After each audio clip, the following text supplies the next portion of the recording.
দর্শক, এখনকার এই সময়টাতে আমরা সংসদ ভবন এলাকায় একটু সরাসরি যোগ দিয়ে দেখতে চাই শপথ গ্রহণের যেই অনুষ্ঠানের প্রস্তুতি সেটি কতটুকু এগোলো, সেই খবর জানাবেন সহকর্মী শওকত মঞ্জু শান্ত। যেমনটি দর্শকদেরও বলছিলাম, শপথ গ্রহণের অনুষ্ঠানের যে আয়োজন সেটি কতটুকু এগোলো এবং কেমন দেখছেন সার্বিক প্রস্তুতি, বিশেষ করে নিরাপত্তা বাহিনীর সম্পর্কেও জানতে চাই।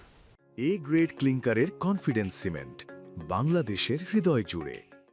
ছোঁয়া, আমি ঘণ্টাখানেক হলো সংসদ ভবন এলাকায় এসেছি এবং এখানকার যে প্রবেশ পথগুলো রয়েছে সেগুলোতে আমার যাওয়া হয়েছে এবং আমি যে চিত্র দেখেছি যে এই শপথ গ্রহণ অনুষ্ঠানের যে প্রক্রিয়া, সেই প্রক্রিয়ার মধ্যে যেই গাড়িগুলো রয়েছে, বিশেষ করে তাদের জন্য বসার যে আয়োজন, সিট অথবা চেয়ার এবং পাশাপাশি যেই সরঞ্জামগুলো প্রয়োজন অনুষ্ঠান সাজসজ্জার বিষয়ে, সেইগুলোর জন্য বেশ কয়েকটি পিক আপ গেটে অপেক্ষমান দেখেছি এবং এখানকার দায়িত্বরত যারা পুলিশ সদস্য রয়েছেন নিরাপত্তায়, তাদের সাথে কথা হচ্ছিল।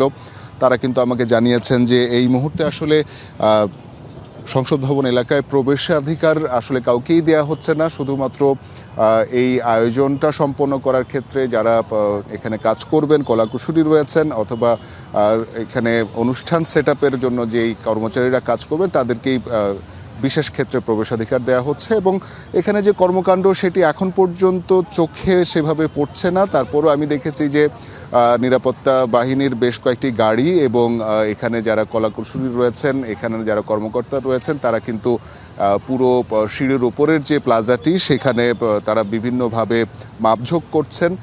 এই চিত্র বাহির থেকে যতটুকু বোঝা গিয়েছে যে কোথায় কোন টেবিলগুলো বসবে এবং কিভাবে সেই আসন বিন্যাসগুলো করা হবে, সেগুলোই হয়তো বা এখন নির্ধারণ করা হচ্ছে। তবে যতটুকু আমি জানতে পেরেছি নিরাপত্তা বাহিনীর সদস্যদের সাথে কথা বলে, যে তারা আশা করছেন আজকে রাতের মধ্যেই মোটামুটি একটা ছক প্রস্তুত হয়ে যাবে এবং একই সাথে যেই আনুষ্ঠানিক যে অঙ্গসজ্জা, সেই অঙ্গসজ্জার কাজও অনেক দূর এগিয়ে যাবে। যেহেতু আমরা জানি যে মঙ্গলবারই সকালবেলা যারা সংসদ সদস্য নির্বাচিত হয়েছেন তারা শপথ পাঠ করবেন, একই সাথে বিকেলবেলা প্রধানমন্ত্রী এবং মন্ত্রিসভার সদস্য যারা রয়েছেন তারা শপথ পাঠ করবেন। সব মিলে বলতে হবে যে সার্বিক নিরাপত্তার বিষয়েও কিন্তু নিরাপত্তার জোরদার করা হয়েছে।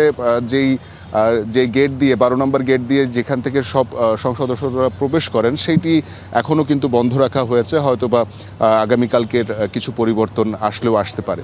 ছোঁয়া, নিরাপত্তা জোরদার করা হয়েছে এবং প্রস্তুতিও চলছে। অনেক ধন্যবাদ শান্ত।